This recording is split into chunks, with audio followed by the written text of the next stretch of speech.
What's happening, everybody? Welcome back to the channel. Hey, today is part 3 on this 3-part series for the Redwood Empire Bass Club tournament at Clearlake.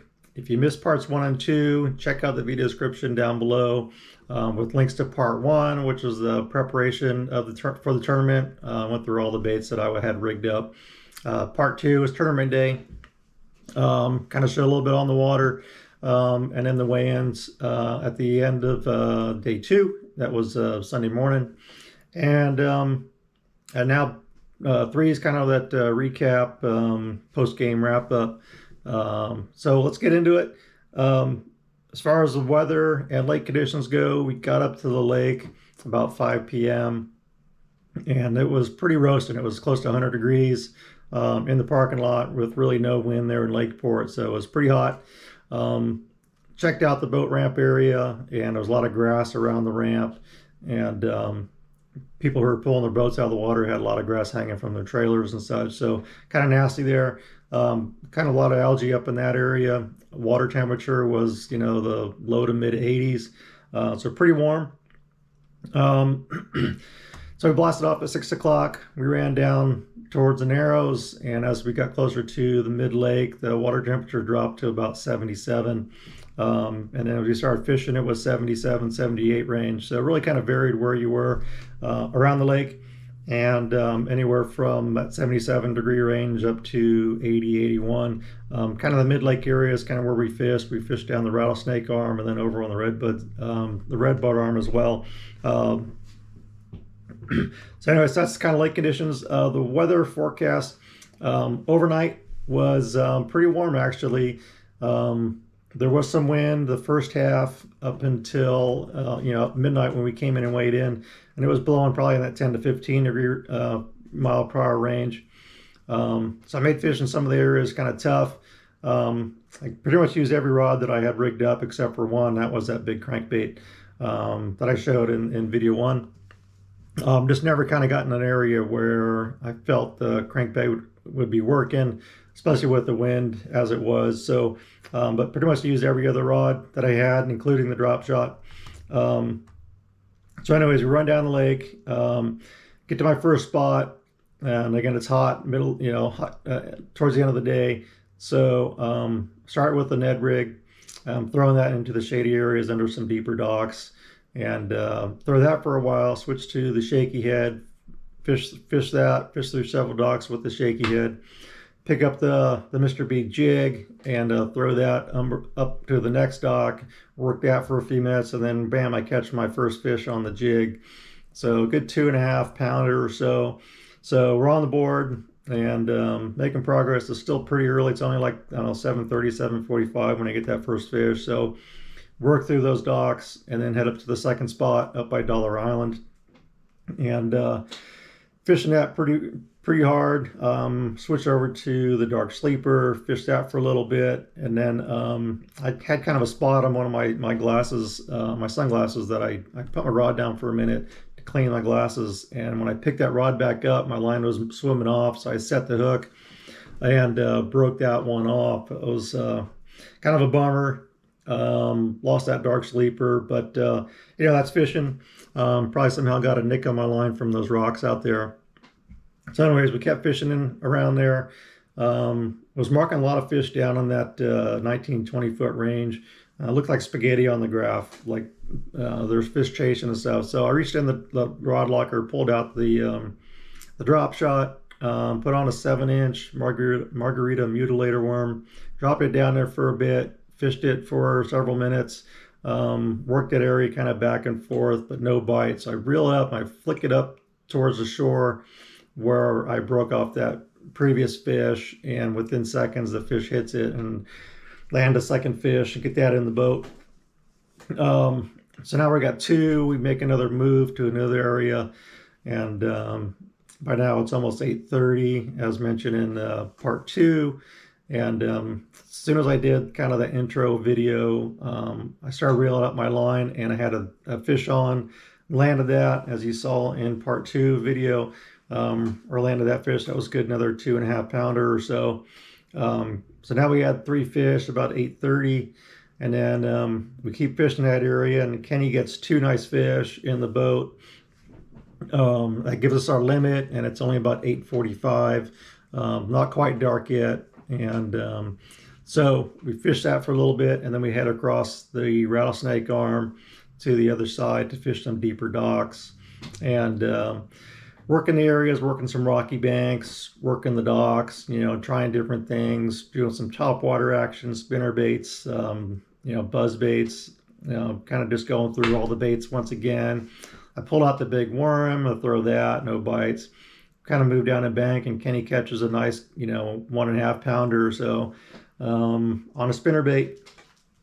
So that was our first fish after dark, although it didn't help the limit, but it was good to see we had some action. So we kept fishing through there. Not another bite. Before we knew it, it was time to head in for weigh-in at midnight. So we head on back up to Lakeport, check in with everybody, get the fish weighed, and we had 12.45 pounds.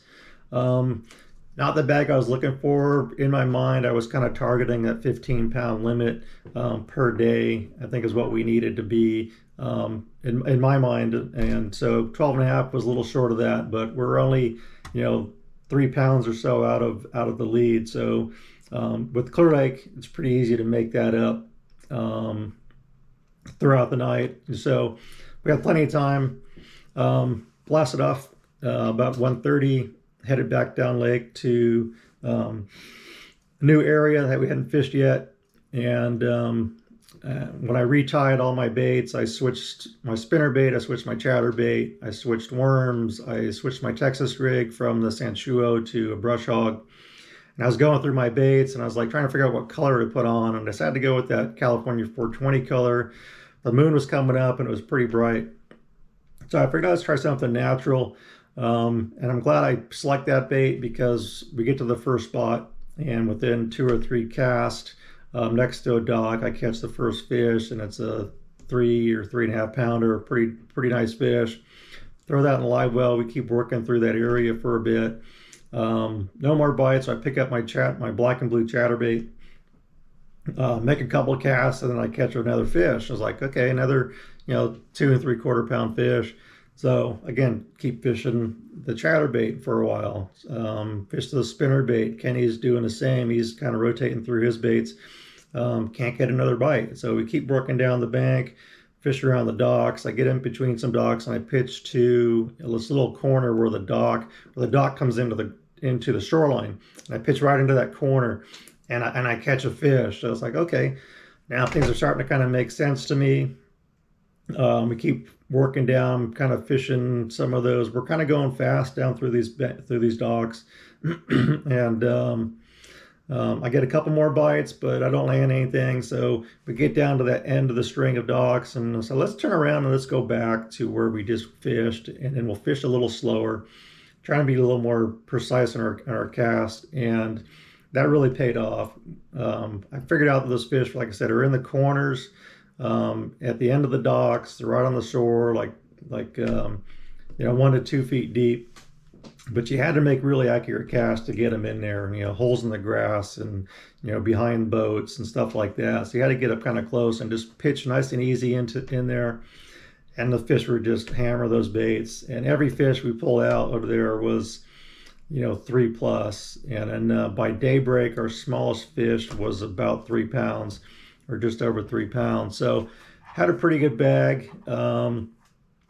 Using my Rapala scale, I was keeping track of the fish to make culling a little easier. And then kind of come morning, I forgot to remove one of the fish that we had culled. So actually I had 6 fish on the scale when I said I had 20 pounds, but that was actually incorrect. So once I removed that fish, it dropped us down to just under 18. So still a good bag. Again, my targets were 15 a night, so I surpassed that and made up for a little bit from the first half shortage. But it gave us about a 30-pound average, or 30-pound total for the night for 2 days. So we fished a couple different areas. Come daybreak, fished some topwater, some frogs, just different baits, trying to find another bite. And caught a couple fish. Kenny caught a couple fish, but they're all like 2.5 pounders. nothing really helped the bag. So before we knew it, it was time to head in. Jam back up to Lakeport. We pull the boats out, clean them up a little and go weigh in. And check out part 2 if you haven't seen that yet. Had the weigh-in of my son Andrew and his partner Dustin. They weighed in right before us, and then our weigh-in. I had a 4:08 on day 2, which was good enough for second big fish of the second day. And then our total combined weight was 30.32 pounds.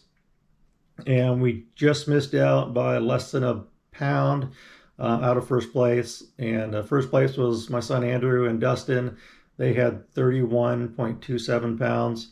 So less than a pound difference between first and second. And then third place was right behind us with Mike and Hudson. They had 30.32. We had 30.37. So really close there with those two. Mike and Hudson also had a 7-pounder the first day, 7.35, which was big fish of the tournament. And then the other big fish were right in that 4-pound range. Second day big fish was a 4.35 caught by Paul, I believe, who was our tournament director. You saw in the video there as well. So good tournament overall. Weights ranged, after top 3, dropped down to like 22 pounds, 21 pounds. And so a tough tournament for some, but just happy to be able to get on a good bite that second half, kind of redeem ourselves.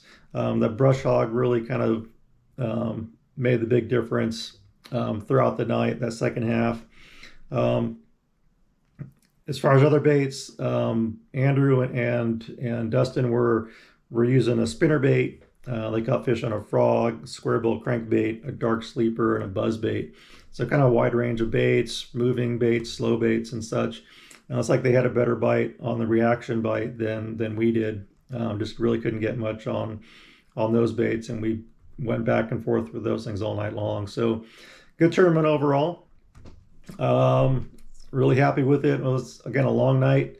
Moon was pretty bright. And special thanks to my partner Kenny for hanging in there all night. I know it was tough, but that's how it is sometimes when you're out there fishing. We got a good time. And again, special thanks to Mr. B Lure Company for the jigs. That put the first fish in the boat of the tournament for us and got us going in the right direction, hopefully. So anyways, thanks for watching. Appreciate you all subscribing. If you haven't subscribed yet, hit that button. If you like these videos with the tournament preparation and the post-game wrap-up, let me know in the comment section. We can do more of these. The Redwood Empire Bass Club has one tournament every month, except for December, which is our open tournament. But for club members, we have 11 tournaments a month. The next one will be on the California Delta in August. And for more information on the club, check out www.rebc.net. That's Redwood Empire Bass Club, rebc.net. And also on Facebook under Redwood Empire Bass Club. So, anyways, thanks for watching. Thanks for tuning in. I hope you got all 3 of the videos. Hope you learned something. Any questions, let me know. And we'll catch you all next time. Take care.